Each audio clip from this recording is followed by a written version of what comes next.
اعوذ باللہ من الشیطان الرجیم بسم اللہ الرحمن الرحیم۔ سورہ ہود کی 2 آیتیں پڑھ رہا ہوں، آیت نمبر 15، آیت نمبر 16۔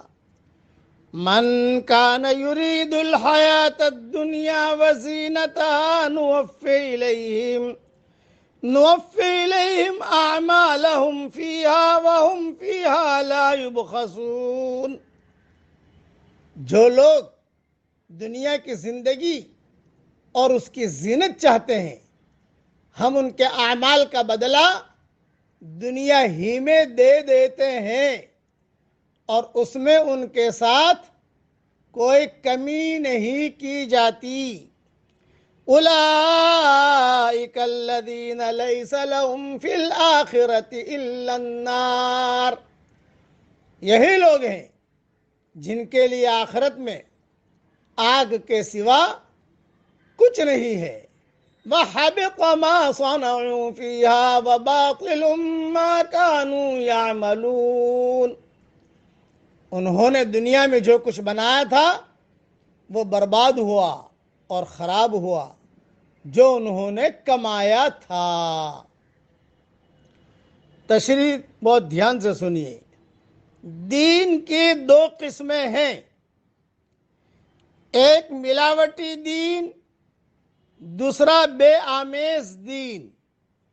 ملاوٹی دین دراصل دنیا کے اوپر دین کا لیبل لگانے کا دوسرا نام ہے۔ وہ دنیا اور دین کے درمیان مصالحت کرنے سے وجود میں آتا ہے۔ یہی وجہ ہے کہ ہر زمانے میں ایسا ہوتا ہے کہ ملاوٹی دین کی بنیاد پر بڑے بڑے ادارے قائم ہوتے ہیں۔ مفاد پرست لوگ اس کے ذریعے دین کے نام پر دنیا حاصل کر لیتے ہیں۔ بے آمیز دین کا معاملہ، بغیر ملاوٹی دین کا معاملہ اس کے بالکل برعکس ہے۔ بے آمیز دین کی دعوت جب کسی ماحول میں اٹھتی ہے تو وہ صرف ایک نظری سچائی ہوتی ہے۔ معاشی مفادات اور قیادتی مصالح اس کے ساتھ جمع نہیں ہوتے۔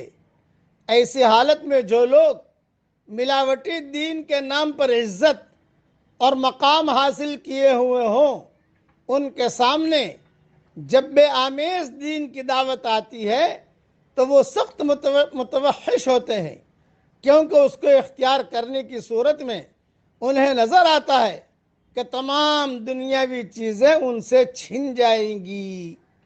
اس اعتبار سے کسی ماحول میں بے آمیز دین کی دعوت کا اٹھنا وہاں ایک نازک امتحان کا برپا ہونا ہوتا ہے۔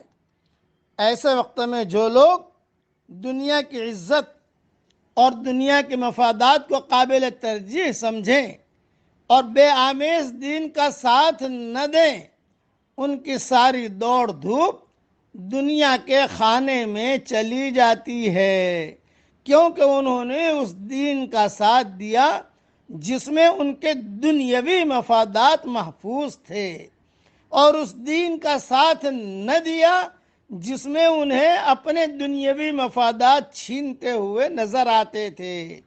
وہ بظاہر خواہ دینی سرگرمیوں میں مشغول ہوں، اصل مقصود کے اعتبار سے وہ دنیا کے حصول میں مشغول ہوتے ہیں۔ ظاہر ہے کہ ایسی کوششوں کا آخرت میں کوئی نتیجہ ملنا ممکن نہیں۔ خلاصہ کلام یہ، دین کا کام دنیا کے لیے خدا نخواستہ ہم نے کیا تو وہاں اس کا کوئی بدلہ نہیں ملے گا۔ دین کا کام صرف اللہ کے لیے کریں گے تو وہاں اس کا پورا بدلہ ملے گا۔ یہ پوری تشریح کا خلاصہ ہے۔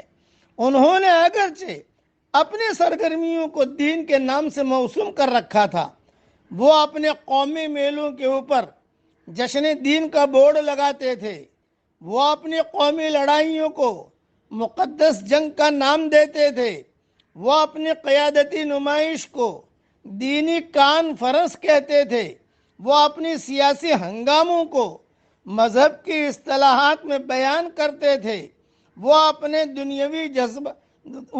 دنیاوی جذبات کے تحت دھوم دھام مچاتے تھے، اس کو اللہ اور رسول کے ساتھ جوڑتے تھے، مگر یہ ساری تعمیرات دنیا کی زمین میں تھی، وہ آخرت کی زمین میں نہ تھی، اس لیے قیامت کا زلزلہ انہیں بالکل برباد کر دے گا، اگلی دنیا میں ان کا کوئی انجام ان کے حصے میں نہ آئے گا۔